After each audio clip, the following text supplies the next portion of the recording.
This is Gemara and Yoma Daf Zayin. All the learning as we conclude this month of Iyar has been sponsored generously L'Refuah Shlema for Rivka Bas Basheva, as well as Schos Refuah Shlema for Naftali Ben Michal Esther. The learning of the entire Chabura should be a tremendous schos for their Refuah Shlema in this month, which is Misugal for Refuah Shlema. Of course, the rest of our Chedim and Vegei Chaim Yisar Shalom Zidin Reis Asar Baskinendli to Basim Schesei Yisrael Memindel Ezra Shavlei Shomas Navi Shavigo Shechanav Davin Shmuel Ben Tila Dinol Ben Chan Reis Milchai Basmin the Brachos of Musa.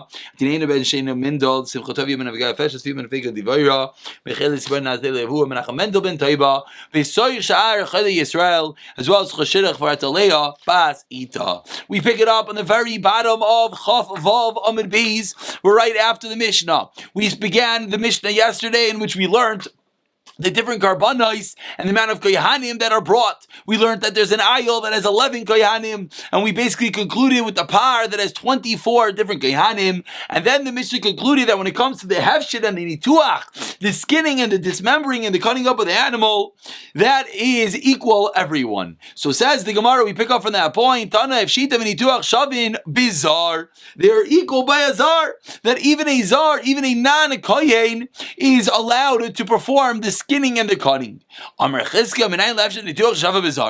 you know that? Shenemar says in the Torah, what do we learn from that pasuk? Now, what does the Bnei Aaron and the Kohanim have to bring? The Eish, the fire. Says the Gemara, what do we see from the pasuk? That only the placement of the fire has to be done by a Kohen, but the other avodas, the cutting up of the animal, the dismembering, could be done by a Yisrael. Ask the Gemara 1 second. We need that part of the pasuk to teach itself. We need it to teach us that the who puts on the fire, the kohen. So how can you learn out everywhere else? I found Abaye that was explaining to his son the following. V'shachat, it says in the Torah that he should do the shechita bizar ksheira. You know what I learned from here? That shechita is allowed to be done by a zar, by a non-kohen, something that we've spoken about, something that we mentioned, how the Mishnah was a raya too. But says Rav Simi bar Rashi, that's what he heard. Then Abaye explained that from the pasuk says V'shachat teaches us it's allowed to be done by a zar. But now the brisa continues. How do you know that? How do you know that the pasuk is coming to teach me that meaning? How do you know that? What was the havamina? Why would you have thought that a zar and non-kohen is not allowed to do the shechita? We only need a pasuk to teach us something when we have a reason to assume that. So says the Gemara, what was your reason to assume that? Answers the Gemara, Michlal Shenamar from the back, the pasuk says, you and your children with you should guard the kahuna. Shameani, what I learned from there, afilu shchita. I would have thought that even the shchita has to be done by a kohen. That's the avamina, because it says you and your children should guard the kahuna. Tamalayim of Shachat has been a bargain Hashem. We learn out that it says you should do the shechita and do the hakrava, mekabala ve'ilach from the shechita, the catching of the blood. From that point and onward, says the pasuk b'nei Aaron, that's mitzvah bikuna has to be done by a kohen. However, v'samachyada v'shachat limud al shechita, that teaches you sheksheira bizar. So from the first part of the pasuk, we already learned that from everything else has to be done with a kohen, only from the kabbalah, the catching of the blood and onward. So why does the pasuk say do the smicha, lean on the animal, do the shechita, shech the animal? That must teach me that the shechita is ksheira by a zar, by a non-kohen. Says the Gemara, let's go a bit deeper. It takes me a last of different psukim. Let's go a bit deeper in figuring out this drasha. Michti, says the Gemara,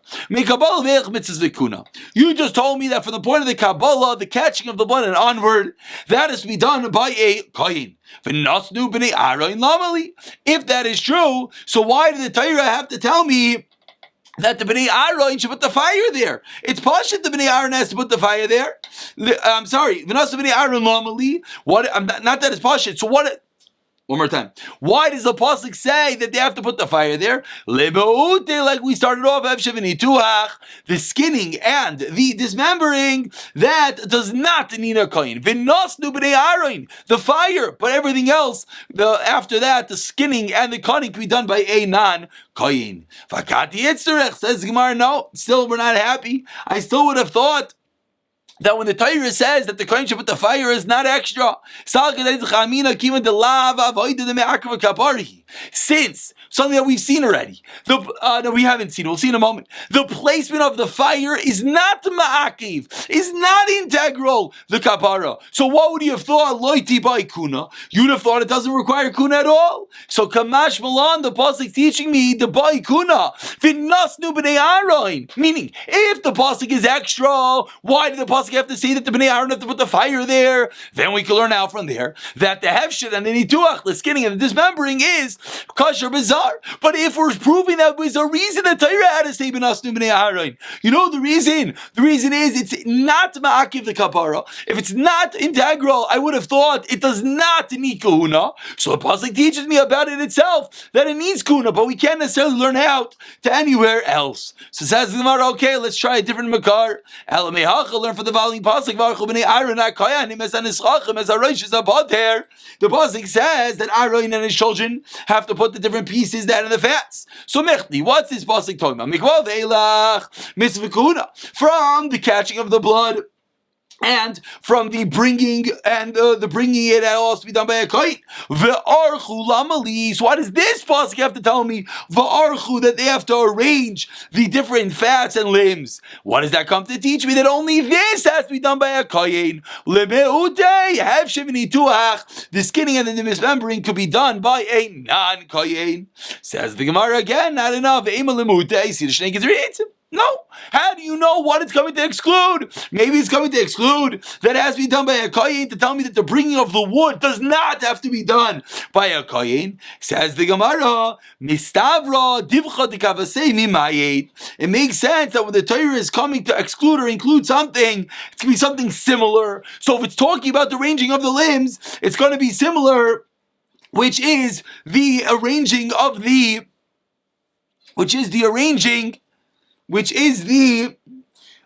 arranging of a different part of the carbon, meaning the hefshit and the nituach, the cutting and the skinning. Says Gemara, no, the opposite.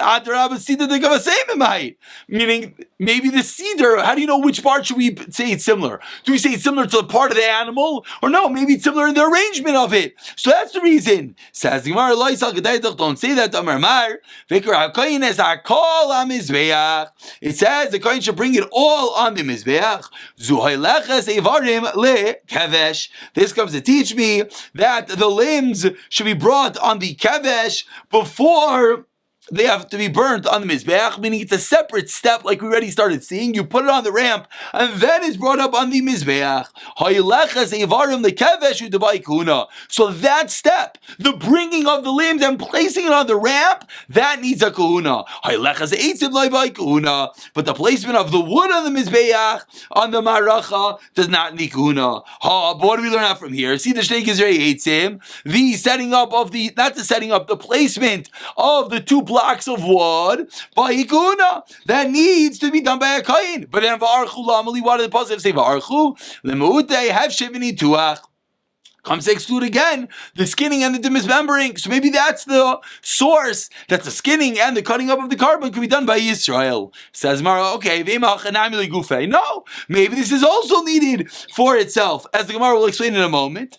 Ella, says the Gemara, the hector akoyin is akol lamai also. So why does the apostle come to teach me the hector akoyin is akol? He is to burn everything. Lemude comes to exclude have shivini tuach. It comes to exclude the skinning and the cutting up of the animal. So that is going to be the marmaka, and that is going to be the source. The hector akoyin es hakol, that the koyin has to bring up everything in smoke. So why does it come to say the word koyin over here? Teach me that this has to be with the koyin, but the skinning, the cutting, does not have to be with the koyin. Okay, so we have our marmakim. So at the end of the day, what is the source? That the hefshit, the skinning, the nituach, the cutting up of the animal, does not have to be done by a koyin. It's because the Torah taught us the hector akoyin es hakol, that the haktara, the burning, the smoking, has to be done by a koyin, but the cutting up of the animal can be done even by a zar. Now says the Gemara, let's go back into this pasuk and let's dissect it, pardon the pun, a little bit. The hikriv hakoyin is hakol ha-mizbeach, and the koyin brings it all on the mizbeach. Zuay lech zeivarim the kevesh. That refers to the bringing of the different limbs on the ramp. So what do we learn out from there? That the bringing the limbs is done by a kohen. The bringing of the wood does not need kuna. But that would teach us that only obviously there's two parts of the wood. We've seen the pictures many times. You have the big logs, the big tremendous fire, and then there was a separate avodah, there was a separate job every single day, as we'll see more in a moment, to put these two logs onto the mizbech. That is what is not going to have to be done by a kohen. That the Seder Shnei Gizur Eitzim needs the kuna. Says the Gemara, V'nasnu. What does the first word V'nasnu in the pasuk teach us? Legufei. Teaches us that for its own reason, that when you put the fire, it has to be done by a kohen. Va'archu shnayim b'nei Aaron, shnayim kohanim, shnayim. Va'archu, what the word says, va'archu et shnayim. That teaches me that two kohanim have to put the fire. B'nei Aaron, that teaches me shnayim, has to be two kohanim. B'nei Aaron, shnayim. HaKohanim is also plural. So each word is a plural word. Again, Va'archu, B'nei Aaron, HaKohanim, each one is a plural word. Shnayim, each one teaches us that there's two different people. Lamanu, what does that teach us? L'tlesh atohin, Shisha. So says the Gemara, what do we see? We see that the tleh, when it comes, which we think right now is a carbon tamid, requires how many kohanim? 6 kohanim, as we learn now from Va'archu, B'nei Aaron HaKohanim, each one in the plural, equaling 2, 2, and 2 is 6 kohanim for this job of the carbon tamid. Says the Gemara, 1 second. Let's take apart this last part. Oh, Maravuna Kashi the Rav Lazar. Hi, Ben Abakar Ksiv. This last part of the pasuk is referring to Ben Bakar cattle. Ben Abakar Esim Arbabahi. We learned in our Mishnah that how many Kahanim have to get involved? 24. How are you telling me it's only 6? V'nichalei, and he himself, Rav Lazar, answers that Alei Eitzim Hashem Mizbeach. What does the Torah teach us to wood in the fire on the Mizbeach? Ezeu davar shneimar ba'eitzim Hashem Mizbeach. What is this referring to? Meaning we thought implicitly it's referring to the carbon tamid. Says Rav Lazar, I'm going to answer your question because we thought it's referring to the carbon tamid and we had a contradiction. The Brisa seems to say 2, 2, and 2 that there's 6 kohanim for the carbon tamid. Our Mishnah said there are 24 kohanim. Says Rav Lazar in answering his question, what does the pasuk teach us? Have the Omer zet tleh. This is referring to a carbon tamid, meaning we thought originally it was referring to the carbon oila. Now we see that it's not true. Now we see that it's referring to the carbon tamid. Again, one was that the extra word, when it says Archu Eitzim Ala Eish, that's referring to the oila, whereas when the pasuk says the 6 kohanim, that's referring to the carbon tamid. So the first pasuk was the tamid, and our pasuk by us in the Mishnah was a carbon oila. Amar Ravasi, Amar Rav Yochanan Zar, Shesidras Maracha, Chayiv. But non-kohen sets up the fire on the Mizbeach. He is Chayiv. So Kate said, so what should he do? He set it up already. Parkai, take it down, V'chazer v'saydra, and reset it up. You're not allowed to do that, Avaida. You're not allowed to set up the wood. So if you messed up, redo it. Ask the Gemara. Maya Hanile. It sounds like in the Brisa. What does it sound like? Sounds like the non-kohen came and he set up the fire. It said the Brisa, so what should you do? Take it apart and rebuild it. Says the Gemara, but he's still the one doing it and he's not allowed to. Hello, we know what's going on over here. Says the Gemara. Parku zar, besides your kohen. That's what it means, that the non-kohen takes it apart and the kohen puts it back together. Mask Rav Zeira. Ask Rav Zeira. Again, I'm sorry if I didn't mention, we're sort of going on a new topic now. Now we finished where we're discussing the bringing of the different karbanos, the 6 kohanim, the 24 kohanim, the oil of the tamid. Now we're moving on to a new topic about the arrangement of the ma'aracha, the pyre, the wood, on top of the mizbeach, which the Gemara now is teaching us that a zar, if a non-kohen does it, he is chayiv misa, and he has to take it apart. But comes like Rav Zeira and he's bothered. Ask Rav Zeira. I don't understand. When do you put the wood on the mizbeach? At night. Says Rav Zeira, is there any avodah that has to be done at night, and yet is a chayav misa for a zar doing it? Says the Gemara, what's bothering you? Is there no such thing? We have the limbs and the fats. When are they burnt? at night. And yet, what's the halacha? If a zar does it, they're chayim isa. Answers the Gemara, no, the fat and the lambs, that's the end of a daytime avodah. So it's going to be called a daytime avodah. Yes, the Gemara, something that we're familiar with from a few days ago. What about the chumas hadashen, the removal of the ash? We saw machlekes Rav and Levi, but why would that have a chiyuv misa? That's also done at night. Says the Gemara, avodah the imami. It's the beginning. Tchilas avodah the imami. I'm sorry. It's the beginning of the daytime avodah. Damar Rav Asim, Rav Yochanan, kiddush yada the chumas hadashen. Lamacher eitzar likadish ekvar kiddush b'tchilas avodah. If someone washed his hands with the kiyar, he sanctified his hands and his feet before the chumas hadashen, even though it's early in the morning, he does not have to redo it. So says the Gemara, we're back to our original question. How could there be a chiyuv misa for Yisrael to set up the wood in the mizbeach? We never find such a thing. Velo kasha, says the Gemara. Eloi says the Gemara. Noob shat. Amar Rav Yosi. Says Rav Yosi. Amar Rav Yochanan Zar. Says Sider Shnei Gizrei ain't sim chayiv. It's not referring to just setting up the pyre or the big logs. It's referring to specifically that special avodah, bringing those 2 blocks of wood. If a zar and non-kohen does that, he's a chiyuv misa. Why? Halva does yummy because it's a daytime avodah. So before we continue, let's just take stock of what just happened, because the Gemara is about to discuss that. What just happened seemingly was the Gemara wanted to suggest there's a chiyuv misa for a zara non-kohen for setting up the maracha, the pyre, the wood on top of the mizbech. And the Gemara was very bothered. It's a nighttime avodah. So rather the Gemara switch, and the Gemara says, okay, it's referring to setting up the 2 blocks of wood, which is a daytime avodah. So it sounds like the only time there's going to be a chiyuv misa is going to be by a daytime avodah. So matzkevla rava, elamayat of what you're saying is correct. Tibayi bias, so it should require a bias. It should require a lottery. Who puts the wood on the mizbeach? Says the Gemara, guess what? It does. Ishta mitzay all the time. Your Rava did not have the following brayso that said, "Mishazach b'chumas hadashen, zach b'sidam harachav said shenigiz."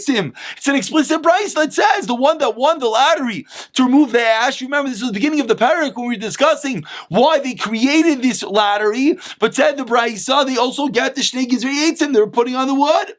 Says the Gemara. Okay, but now what comes out of what we just said? Lemeimra da'avodas yoim vayipayis. Avodas laylo vayipayis. For what you just said is correct. It sounds like only a daytime avodah requires a lottery and not a nighttime avodah. But ask the Gemara, like we saw at the top of the Amid, when it comes to that and the limbs, it's the end of the day. It's called a daytime avodah. I'm sorry, I just jumped. Back up. One more time. What about there? That's also seemingly a nighttime avodah, and we know there is a lottery. Answers the Gemara. It's the end of the daytime avodah. I very chumas hadashen. Answers the Gemara. As we saw extensively at the beginning of the parak, they were fighting, beating each other up, broken their legs, stabbing them. That's why they made the pious. Says the Gemara, okay, let's ask another question. It comes out that only if you have a daytime avodah and an avodah that if a non-kohen does it, he has a chiyuv misa. That's when there's a lottery done. But ein zar chayav ala misa lo pious. Sounds like, but if a non-kohen would not get misa, there's no lottery. What do you mean? Vari shchita, the shechting of the carbon. And what do we know? The shechting of the carbon, that when even though a non-kohen, of course, is allowed to do the shechita, yes, there's a bias. So what's going on over here? The rules don't fit. It sounds like we just said that the lottery is only for a daytime avodah that the zar b'chayim misa, but we know that there's a bias for the shechita. Answers the Gemara, shiny shechita. The tchilas avodah, it's the beginning of the avodah. It's the beginning of the avodah. Therefore, it's special. You want to start off the day with a vigor and excitement. That's the reason why there's a pious, even though it doesn't necessarily conform to the rules. Let's finish up. Says the Gemara, but we did not learn as follows. Go